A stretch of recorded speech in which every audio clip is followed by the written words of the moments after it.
नमस्ते, आदाब, सत श्री अकाल। मेरा नाम अदिति है and welcome back to the circle of life tarot messages for the day. Reading में जाने से पहले I would like to wish everyone born on this 22nd of July a very very happy birthday. आइए देखते हैं 22nd of जुलाई हम सब के लिए कैसा होगा। Archangel Michael, my guardian angels and the universe, Holy Spirit and the Divine, please give us exact messages which are in the highest good for the general collective for the 22nd of July 2020.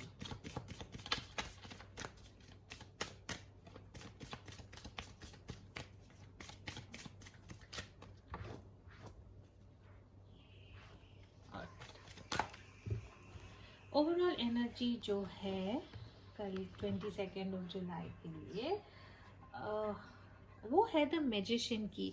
बहुत positive card है।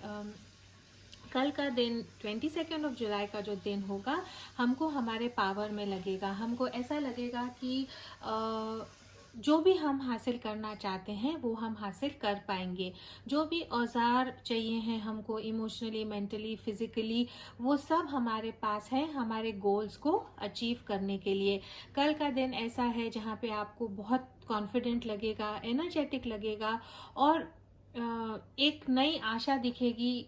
In the sense ऐसा लगेगा कि अब तक जो आपको चाहिए था वो आपने हासिल किया है, या आपको समझ में आएगा कि उसकी तरफ कैसे काम करना है ताकि इवेंचुअली वो आपका हो जाए। बहुत पॉजिटिव कार्ड है। बिजनेस, करियर और फाइनेंस में हमारे लिए द हर्मिट का कार्ड है।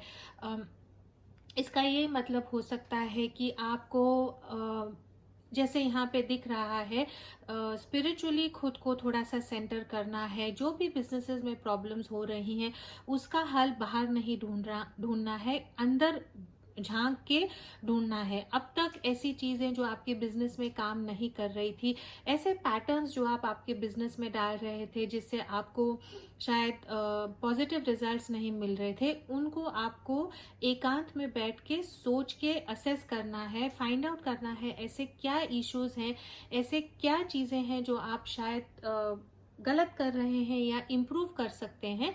वो आंसर्स आपको कल आ सकते हैं। ऐसा भी फीलिंग आएगा कि शायद आपके वर्क प्लेस में आपको बहुत लोनली फील हो रहा है, या ऐसा आपका जो जॉब है जहाँ पे आपको पूरा काम अकेले करना पड़ता है। लव और रिलेशनशिप में कल के 22nd ऑफ जुलाई के लिए व्हील ऑफ फॉर्च्यून का कार्ड है। ये इसको हम डेस्टिनी का कार्ड कहते हैं, तकदीर का कार्ड कहते हैं। जो भी प्यार में 22 ऑफ जुलाई को होगा, आपने बस यही मान के चलना है कि ये भगवान की इच्छा है। जो हो रहा है उसको आपने एक्सेप्ट करना है and go with the flow करना है। पूछना नहीं है ऐसा क्यों हो रहा है, खुद का दिमाग भी नहीं यूज करना है, दिल भी नहीं यूज करना है। जो हो रहा है उसको आप एक्सेप्ट करें, उसको अपनाएं and go with the flow. अगर ऐसा लग रहा है कि रिलेशनशिप में कुछ पॉजिटिव चेंजेस हो रही हैं तो भी उसको एक्सेप्ट करके जाएं। रिलेशनशिप में कुछ मुश्किलात हो रही है या रिलेशनशिप ऐसे लग रहा है कि ब्रेक हो रहा है या कुछ प्रॉब्लम्स आ रही हैं, तो उसको भी एक्सेप्ट करें और उसको फेस करें। The only advice here is accept it and go with the flow. ठीक है, एक जो मैसेज मैं आपको 22nd ऑफ जुलाई के लिए देना चाहती हूँ, विजडम फॉर हीलिंग कार्ड्स में से हम एक कार्ड निकालेंगे, कुछ एक मैसेज जिससे आपको हीलिंग और गाइडेंस मिलेगी। ठीक है,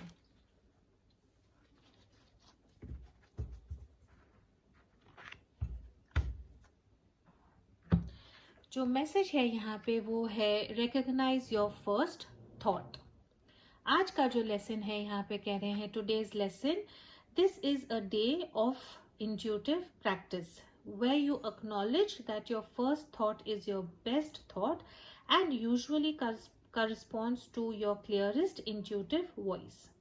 Your goal to pay attention to your intuition. आपको यही एडवाइस है 22nd ऑफ जुलाई के लिए कि कुछ भी अगर आपको किसी भी मामले में जो पहला थॉट, जो पहली सोच आपके दिमाग में आती है, आप उसको ही करेक्ट मान के अगला कदम वैसा उठाएं।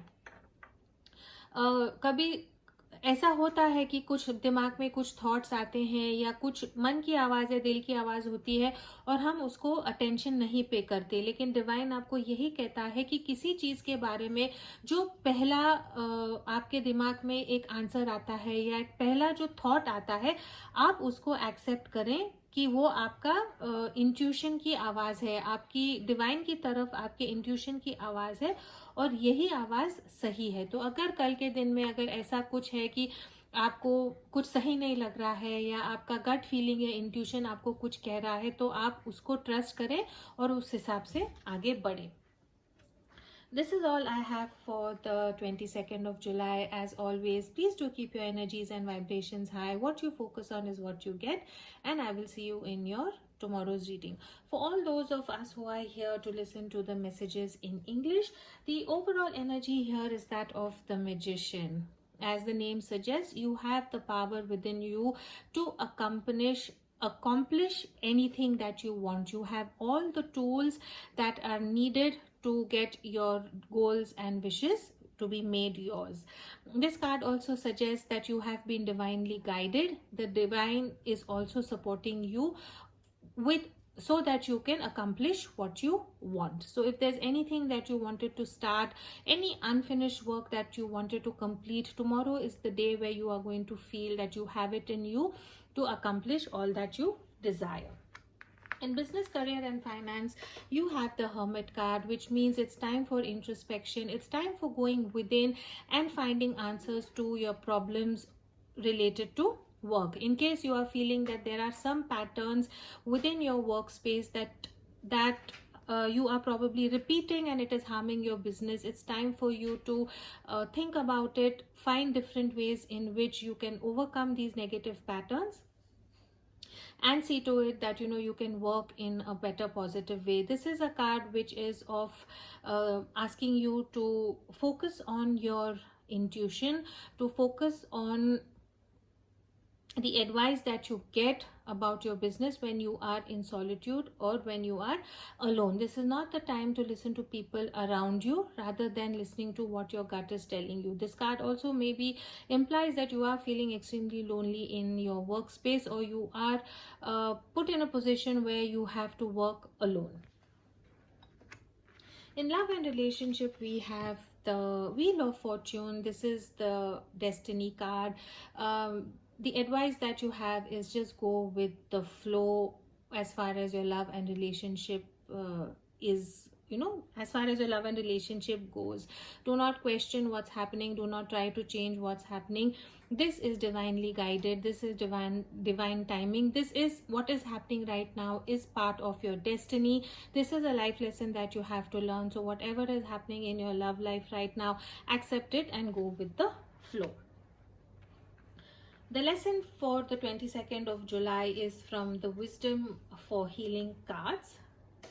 It says, recognize your first intuition.